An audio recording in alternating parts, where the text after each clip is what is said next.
It's Edward, exactly as the size he should be. And me in awesome Star Trek outfit. Yeah, thank you, sweetie. I love it. What is that? Oh my gosh.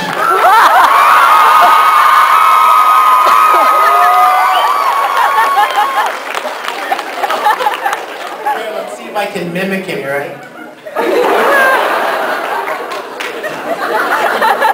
I'd be like, why is Captain Kirk holding that strange-looking cantaloupe? Why does that cantaloupe have a pigtail? Oh, he is awesome. Is he for me? I hope so, because I just stole him. And she's got a brother! She's got another one, oh my god. Oh my, it is, it's like a little, what is it a pumpkin? It's a pumpkin. Oh, I love it. That's awesome. Okay, yes, sweetie, yes.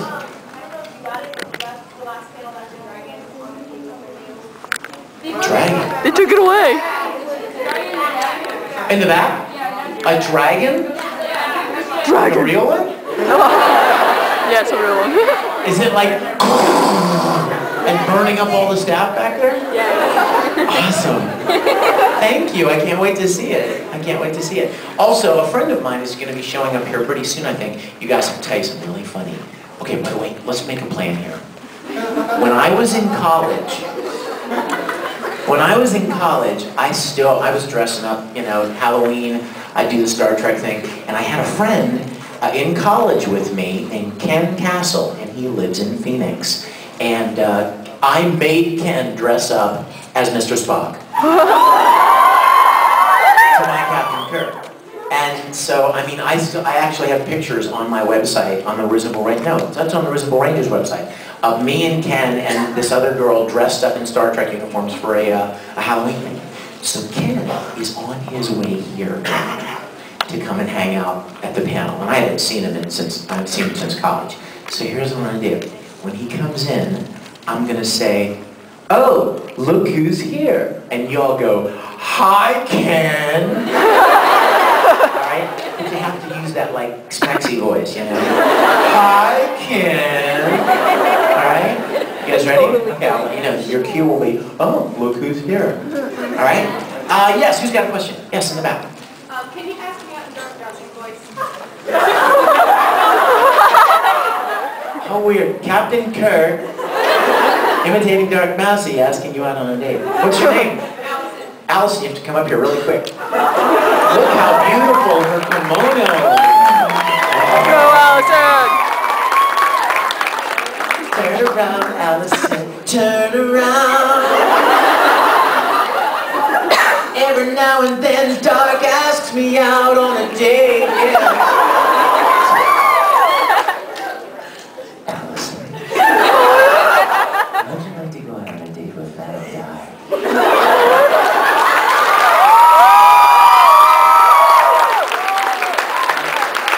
Who has an actual question? I have a present for you. May I bring it up, please? Sure. What, you guys, what's with the prezzies? We love you! Yeah, but I love you. You don't take me any presents. We're doing it anyway. Good Lord. Oh, are you Riza or Riku? You look beautiful. Oh my gosh, that's lovely. Look, it's a beautiful clock with Edward. Thank you. Thank you, sweetie. You are so sweet. You know what's funny is I bring a suitcase with CDs in it, and the CDs are empty when the case is empty because the CDs when I leave, but it's full again with all of these awesome presents. So I have to, for those of you that are like, does he throw away the presents, or, you know, what do you do with all these presents? You know what I do? I have a room in my home, and it is full, waist high, with all the awesome things that people have given me. I love them and cherish them, so, yes. I also have a gift. Got her up. What? Stop doing this! What is this? Oh my gosh, that's beautiful. Thank you. Thank you, sweetie. What's your name? Hello, Emma. You guys should go out. You're the same color coordination.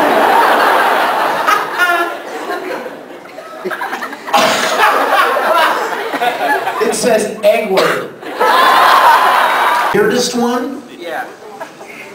Well, if you've watched any YouTube videos, and I'll bet some of you have, you would know that somebody gave me an envelope with a lock of their hair. Oh, God. Suffice to say, I did not keep it. That's a weird one. That's weird.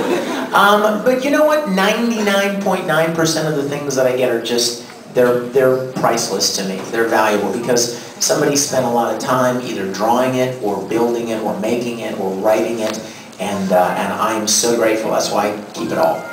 So when I'm a very old man, I can sit in the middle of all of it and reflect upon my life. Yes. What was it like, both professionally and personally, when you met Romy Paku? Oh my gosh. Well, Romy played the original Edward Elric in Japanese, for those of you that didn't know. And the funny story about Romy is that she was supposed to be a guest of honor with me at Anime Expo in 06, 07, whatever, one of those, a long time ago. And at the last minute, she wasn't able to come. I had bought her a present. I was so excited because I'd never met any of my Japanese counterparts.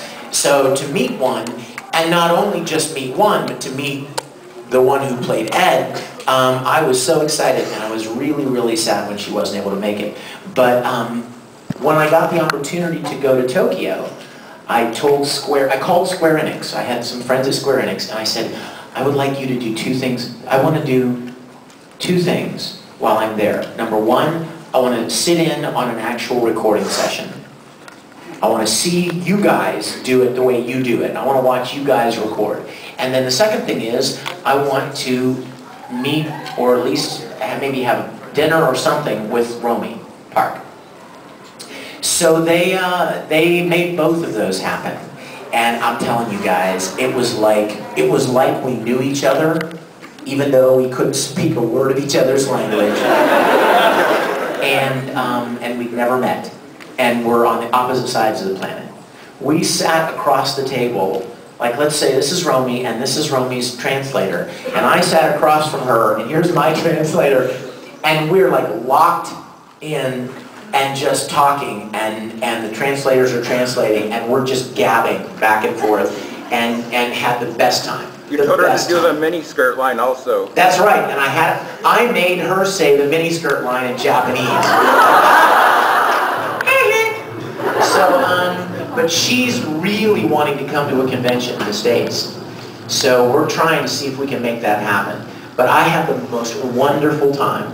I recorded a little message for her to say hello to the Risible Rangers, and I gave her this present that I bought for her to give her at Anime Expo. I took it all the way over there and gave it to her, and then the next day she sent to my hotel this beautiful Japanese tea set.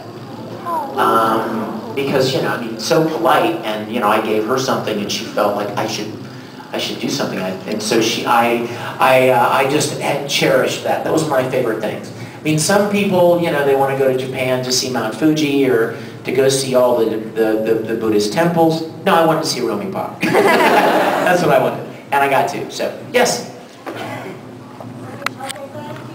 Okay.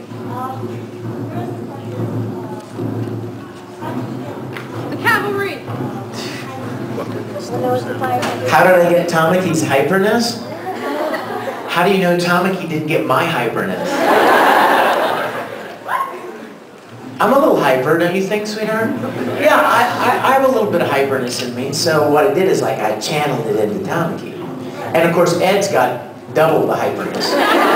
So you take Ed, you knock him back about 20%, and then you get Tamaki. But I love Tamaki's hyperness. I love how he tries to be so smooth. And he just thinks he's all that. And then he's like, ah! He's like in the corner, balled up. Free mushrooms! Poor kid, right? All the way in the back. Okay, I've always wanted to know this. Who is shorter, Toshiro Hitagaya or Edward Elric? Well, never having met either of them. You know what? I don't know how tall Itsugai is. 4'4". No, he's not. Yeah, the official bleach. That's like Oompa Loompa. That's small. Official like bleach sources. Like, I think he was inside R2-D2. I don't think it was Kenny Baker. Official Star Wars sources, or bleach sources I've read. Wow, okay, if that's true, then he wins. Because Edward is 4'11". And a half. And a half. 0.577. Yes. Oh yeah. This is how she had her hand raised. Speaking of YouTube and Hohenheim, I saw a video once where if you promised that if there was a live action this you actually Hohenheim, were you serious about that? Well, I only said I would love to play Hohenheim because he would be like the closest to my age. I certainly couldn't. Why does Edward Elric have a beard? Why is Edward so tall and old? But as much as I love that, I mean, that's one of the beauties of anime, you guys. One of the beauties of anime is I can play characters that I would never get cast for in a live action film, right? Like, I don't look anything like Broly. And I don't think anybody in here does, but I would never. If they were going to make a live-action Broly movie, I would be like, you know, some poor little henchman that Broly steps on. Yes. Me? Uh-huh. Okay, I have two questions. One, if you can you sing part of the One Piece theme song? I sang 3 One Piece theme songs. Oh, I don't know. Which I don't know any of them, I guess. one? We are? We are, yes. How does that one go? Come aboard and bring along all your hopes and dreams. Is that right? Yeah. Together we can blah blah blah blah blah. Star Trek. Dun, dun, dun, dun, dun. How about what's the other one? How's that? Oh, how about A to Z? You know, you can't stop me now. I'm always going A to Z. I run without stopping. I love that one. And then what's the other one? I think back to the time when my search first began. I left behind those. That takes too much breath. Next. Forget it. The first anime I ever watched? Oh gosh, Speed Racer. Come Speed Racer. Oh my God. Sing it. Sing it. Adventures waiting just ahead. Oh my gosh, I love that show. And when I was a little kid, I didn't even know why I liked it so much. Why it was just different. You know what I mean? It didn't look like the original, like the other cartoons that I watched, and it certainly didn't sound like it. I didn't know why it was different, and of course I found out later because it was from another country. But I love Speed Racer. Get up here, man. I got a seat for you. Come on up here. Ken Castle, this is your life. Do you remember this voice from your past? I was Ken's teacher in 3rd grade. Kind of a stalker life. And so I promised myself like 2 years ago I was not going to say that line anymore. It must die. So while I love you madly, I promised myself I wasn't going to do it. But if you have another question, Okay, if you think of one, let me know. Yes, sir. Oh wait, did you think of one?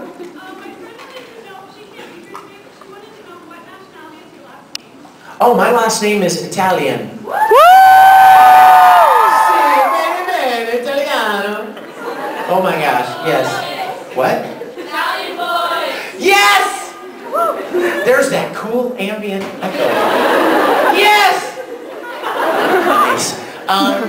Yes, do you know that song? There's a song on one of my CDs, you guys. I wrote, Ken will tell you, when I was in college, I was always writing like love songs and stuff, right?